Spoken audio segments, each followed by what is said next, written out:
দক্ষিণ জেলার শান্তিরবাজার মহকুমার 4টি স্থানে মোট 6টি ছাত্রাবাসের ভার্চুয়ালি আজ ভিত্তিপ্রস্তর স্থাপন করেন কেন্দ্রীয় শিক্ষামন্ত্রী ধর্মেন্দ্র প্রধান।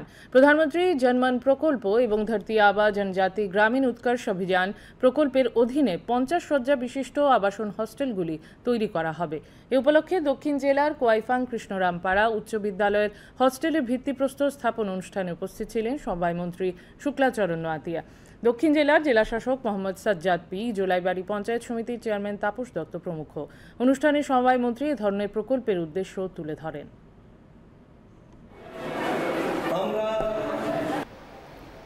রিসেন্টলি আমাদের জনজাতি অংশে উন্নয়ন করার জন্য দাসগোয়া প্রকল্প যেটা চালু করা হচ্ছে, সেই দাসগোয়া প্রকল্পের মাধ্যমে আজকে আমরা একই দিনে আমরা 7টি নতুনভাবে হোস্টেলের ফাউন্ডেশন স্টোন লাইন অনুষ্ঠান করছি।